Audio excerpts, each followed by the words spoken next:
तू रख चियर के हम आबे आवतानी सब कुछ छोड़ छाड़ के।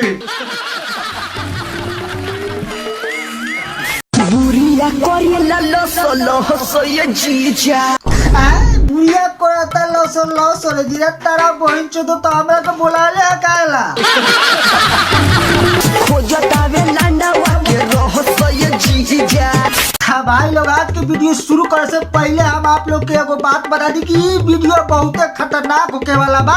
वीडियो में बहुत मजा आने वाला बा। तब वीडियो के जड़ी से लेकर के मतलब शुरू से लेकर के लास्ट देखम काहे कि वीडियो में बहुत मजा आने वाला बा। ये वीडियो बहुत खतरनाक बा भाई लोग।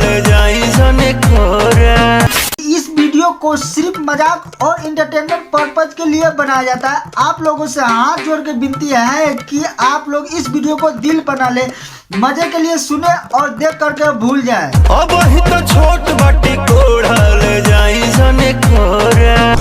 अरे भौजी ये क्या कह रही हो? अब ही तो छोट बत्ती कोड़ा ले जाई जो निकोड़ा, लेकिन झंड जी तो कहते हैं कि छोट तिकोड़ा वाली को भोजपुरी गाना में कामे नहीं मिलता है। अगर उसमें नाचने वाली का जो अस्तर अगर छोटा है तो उसको काम नहीं मिलता है। ये बड़े बड़े अस्तर चाहिए तभी काम मिलेगा, तभी आप डांस कर सकते हो। अब ही तो छोट बाटी कोढ़ा।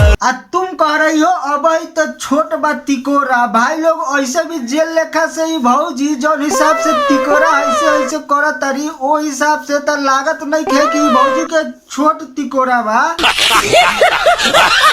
ना। भाई लोग एक बार ध्यान से और ठीक से ही भौजी के तिकोरा देखा का भौजी के तिकोरा तोड़ी के छोट लागता और तार ऊपर से का कहतिया बेरी बेरी छुआ तानी होई के हे राजा तू तो जवान हम लइके। बेरी बेरी छुआ तानी होई का हे राजा तू तो जवान हम लइका। अगर इनकरा ना रोकल जाओ तो वही इनकर पूरा जवानी पैंट फाड़ के बाहर निकल जाई।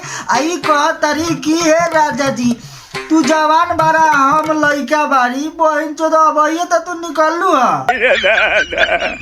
राजा तू तो जवान हम लइके।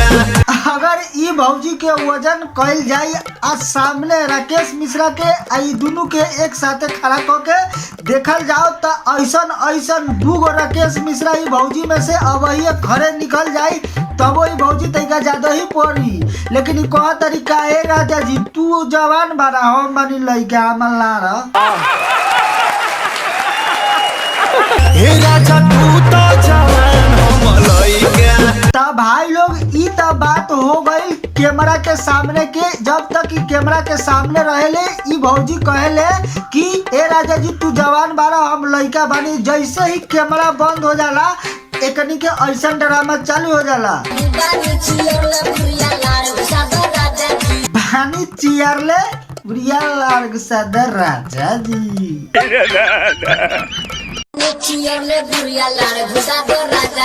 तू रख चियर के हम आबे आवतानी सब कुछ छोड़ छाड़ के।